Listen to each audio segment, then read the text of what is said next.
ओम साई राम। साई सच्चरित्र के 48वें अध्याय में श्री सपटनेकर जी की कहानी है, जो वकीली का इम्तिहान देने हेतु जमकर तैयारी कर रहे थे। उनके विपरीत उनके मित्र श्री शेवड़े जी, जिनकी कुछ खास तैयारी ना होते हुए भी मेरे बाबा मुझे पास कराएंगे, ऐसा उनका विश्वास था। यह बात सपटनेकर जी को कुछ जची नहीं। फिर भी उन्होंने साईं बाबा के बारे में शेवड़े जी से जानकारी ली। दोस्तों, अचरज की बात यह कि शेवड़े जी का विश्वास सच हुआ और वे इम्तिहान पास हुए। इस बात से सपटनेकर प्रभावित हुए। लेकिन कुछ साल बाद एक दुखद घटना हुई, जिसमें सपटनेकर जी का इकलौता पुत्र कंठरोग से गुजर गया। इस बात से वे उद्विग्न हुए और मनःशांति पाने हेतु उन्होंने कई तीर्थ यात्राएं की, कई ग्रंथ पढ़े, लेकिन उनका मन शांत न हुआ। तब उन्हें शेवड़े जी की बातें याद आई और वे साईं बाबा का दर्शन लेने शिरडी गए। जब उन्होंने बाबा के चरण स्पर्श किए तो बाबा ने उन्हें चल हट कहकर धिक्कारा। इस बात से वे और ही व्यतीत हुए और उद्विग्न हुए और घर लौट गए। मन शांति पाने हेतु उन्होंने काशी जाने का निश्चय किया। लेकिन काशी जाने के 2 दिन पहले ही उनकी पत्नी को दृष्टांत हुआ, जिसमें वह लक्कड़ शाह के कुएं पर पानी भरने जाती है तो वहां एक फकीर उनके पास आकर कहता है कि मैं तुम्हारी गागर निर्मल जल से भर देता हूं। मगर वह माता डर जाती है। इतने में उनकी नींद खुल गई। जब यह दृष्टांत उन्होंने अपने पति को बताया तो उन्होंने काशी जाने का निर्णय बदलकर शिरडी चले गए। लेकिन इस बार भी बाबा ने उन्हें चलहट से धिक्कारा। इस बात से वे उद्विग्न हुए, लेकिन उन्होंने निश्चय किया बाबा की कृपा पाए बिना घर नहीं लौटेंगे। मगर उनकी सबूरी रंग लाई और बाबा उन पर प्रसन्न हुए और दर्शन देते समय सपटनेकर जी से कहने लगे, यह पाव काफी पुरातन है। दोस्तों, इस कहानी में बाबा का सपटनेकर जी को चलहट से धिक्कारना, उनकी बीवी को लक्कड़ शाह के कुएं का दर्शन होना और अंत में बाबा ने कहना कि यह पाव पुरातन है, इन सब बातों का क्या गहरा मतलब है, इसी बात पर हम आज रोशनी डालेंगे। ओम साई राम। सपटनेकर ये एक ऐसे भक्त की कहानी है जो त्रिविध तापों से तपा हुआ है, तीनों तापों से तपा हुआ है और पीड़ित है, हर तरह का ताप का शिकार है। ऐसे व्यक्ति की कहानी है ये सपटनेकर। सबसे पहले तो जो तुमने सवाल पूछा कि चल हट करके संबोधित कर रहे हैं, शुरुआती दिनों में जब सपटनेकर के जीवन में सब सही चल रहा होता है, कोई व्यथा, कोई परेशानी नहीं होती है, तो उस समय इंसान का सोच विचार कैसे रहता है और बहुत से ठोकरें खाने के बाद इंसान में क्या बदलाहट आती है, तो ये पूरी जर्नी है जी। सपटनेकर की।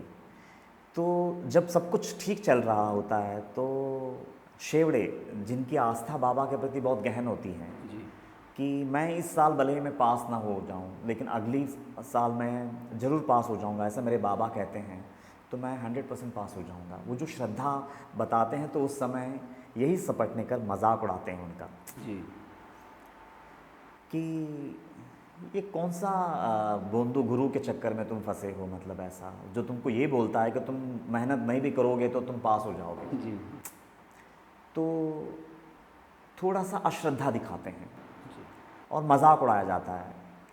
अगर वाकई में वो गुरु अगर बोंदू है जिनका मजाक उड़ाया जा रहा है, तो शायद वो परमपिता को कोई उससे परेशानी नहीं है। लेकिन अगर वो कोई सच्चा है, सत्पुरुष, सद्गुरु है, और अगर उसका मजाक उड़ाया जाता है, तो शायद वो परमपिता को भी गवारा नहीं है। जी। तो बाबा को वो उसके जीवन में उतारना था कि किसी इंसान में किसी गुरु के प्रति श्रद्धा जो है ना, वो एक जन्म का नहीं होता है। वो एक लंबी जर्नी तय करके आने के बाद किसी गुरु के प्रति किसी की श्रद्धा दृढ़ होती है। वो कोई आसान चीज़ नहीं है। जी। जो तुम इतनी आसानी से उसको उड़ा रहे हो, किसी की श्रद्धा के साथ तुम खिलवाड़ कर रहे हो। इनडायरेक्टली सपटनेकर को बाबा को ये बोलना था, तुम अगर किसी गुरु के प्रति अगर श्रद्धा नहीं रखते हो तो ना सही, वो तुम्हारा अपना व्यक्तिगत जीवन है, लेकिन अगर किसी की श्रद्धा किसी के गुरु के प्रति है तो उसको हिलाने का तुमको कोई अधिकार नहीं है। वाह, क्या बात। क्योंकि वो आस्थे तक पहुंचने के लिए कितनी लंबी ट्रैवल करके वो बंदा वहां तक पहुंचा है, तुम क्या जानो। मतलब जी। ये आस्था ये कोई छोटी चीज नहीं है। कहीं जन्मों का पुण्य कर्म जब उदय होता है ना, तो हम किसी के प्रति हमारी आस्था बनती है। तो बाबा को वो बताना था कि अगर तुम्हारी श्रद्धा नहीं है तो ना सही, कोई प्रॉब्लम नहीं है, लेकिन किसी और की श्रद्धा में दखलंदाजी मत देना। तो जब भी कोई भी व्यक्ति इस संसार का ये गुनाह करेगा तो कोई भी संसार का गुरु चलहट से ही उसका स्वागत करेगा, ये बताना चाहते हैं बाबा इनडायरेक्टली। ओके। तो चलहट ये है। अब रहा सेकंड सवाल, वो बहुत परेशानियों से गुजरते हैं और पंढरपुर, गाणगापुर, जहाँ जहाँ उनकी आस्था का जगह है वहाँ वहाँ जा कर के सर झुकाते हैं कि मैं किसी तरह से ये मेरे दुश्चित मन जो है, ये जो अशांत मेरा मन जो है, कहीं से तो भी मुझे शांति मिले। लेकिन वो जहाँ भी जाते हैं तो और अपनी अशांति बढ़ा के आते हैं। तो उस समय भी बाबा बोलते हैं कि ये इंसान मुझ पे दोष लगाता है कि मैं इसके बच्चों को मारा है। जी। मतलब हकीकत में बाबा तो उनको दर्शन ही नहीं दे रहे हैं, तो बाबा मारेंगे कहाँ से? चल हट करके जिसका संबोधन हो रहा है, तो बाबा उनके बच्चों को कैसे मार सकते हैं? लेकिन क्योंकि ये इसका मतलब क्या है, वो कहानी में बाबा को क्या बताना था कि ये बंदा जिनके प्रति इसकी आस्था थी, वो चाहे गाणगापुर हो चाहे पंढरपुर हो, वहाँ जा करके रो रो करके आपने मेरे बच्चे को क्यों मारा करके उनके सामने रोया हुआ है वो, और बाबा यहाँ पे वो पोष पावती दे रहे हैं कि उनमें मैं ही बसता हूँ। तो जहाँ जहाँ जा करके भी रोना रोया ना कि तूने मेरे बच्चे को क्यों मारा, हकीकत में वो मैं ही हूँ। और वहाँ पे खुद पे लेकर के बोल रहा है, ये मुझ पे ये इल्ज़ाम लगाता है कि मैंने इसके बच्चे को मारा है। तो वहाँ पे आपका वो जो सेकंड सवाल था, ये पाय पुरातन फार, ये मेरे पैर जो है ना ये बहुत ही अनादिकाल से हैं।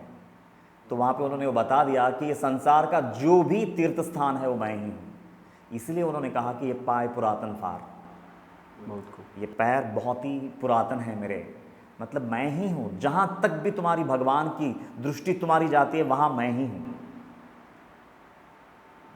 मतलब मैं इतना अनादिकाल से हूँ, मेरा अस्तित्व।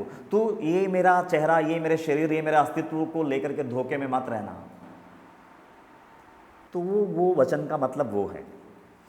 अब तीसरा सवाल था, वो जो उनकी बीवी है सपटनेकर की, वो एक ख्वाब देखती हैं कि वो एक लक्कड़शाह की कुएं पे पानी भरने के लिए एक खाली गागर लेकर के गई है, और वहाँ पे एक सर पे फड़का बांधा हुआ एक फ़कीर दिखाई देता है उनको।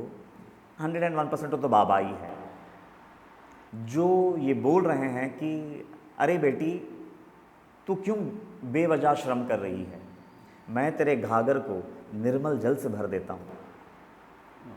तो वहाँ पे लक्कड़शाह की कुआं, ये जो वर्ड है ना इसका बहुत मायना है। बाबा को बोलना है कि इतने ताप तुम लोग सह चुके हो, संसार का सबसे बड़ा ताप अगर कुछ है ना तो अपना एक लौता औलाद को खोना, तुम लोग वो ताप से गुजर चुके हो। इतनी बड़ी आघात सह कर के भी ये संसार की आसक्ति गिरी नहीं अभी। ओके। तो लक्कड़शाह के कुआं ने, लक्कड़शाह, हम लोग लक्कड़शाह, फक्कड़शाह, हम लोग नॉर्मली किसको बोलते हैं मालूम है? जो व्यक्ति किसी काम का नहीं होता, अच्छा, ओके, उसको हम लक्कड़शाह बोलते हैं या फिर फक्कड़शाह बोलते हैं।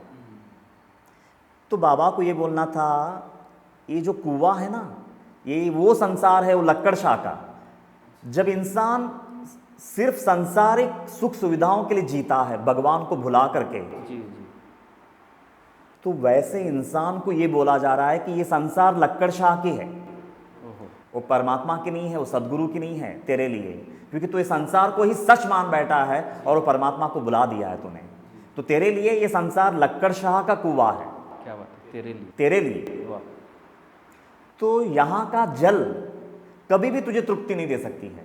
जी। ये ना आज तक किसी को मुकम्मल शांति, आनंद, तृप्ति दे सकी है, ना आगे दे पाएगी, क्योंकि ये ऐसी लक्कड़ शाह का ये कुआं है, ये संसार। जी। यहाँ पे मुकम्मल तृप्ति, मुकम्मल आनंद, मुकम्मल शांति ना किसी को मिली है, ना किसी को मिलेगा। जी।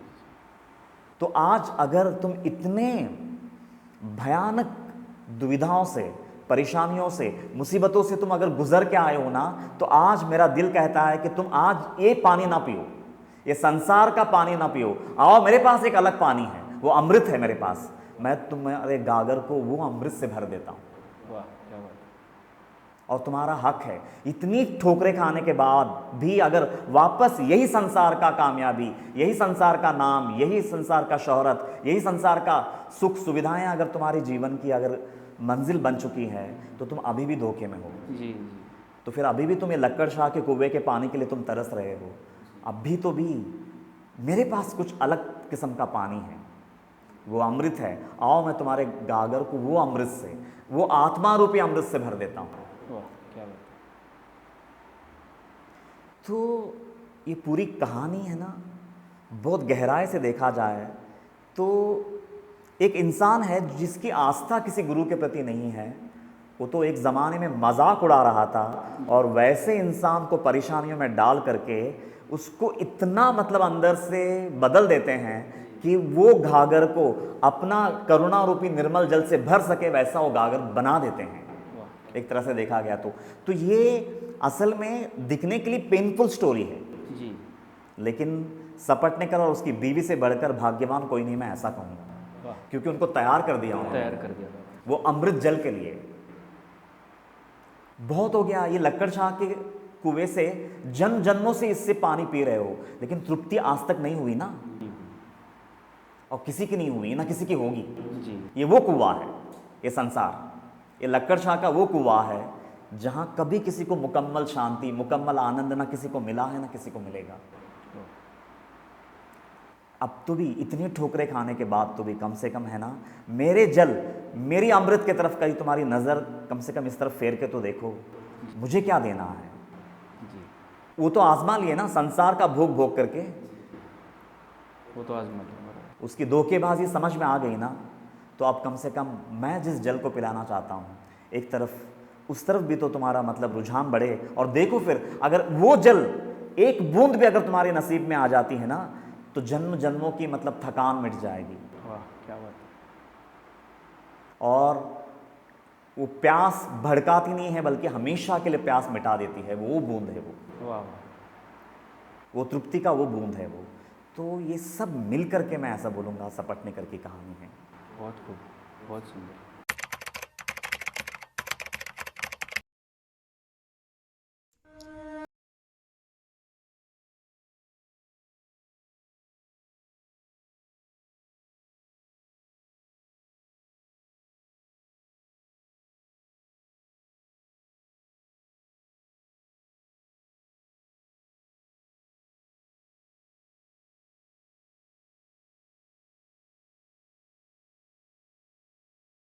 दिव्य ग्रंथ की जय।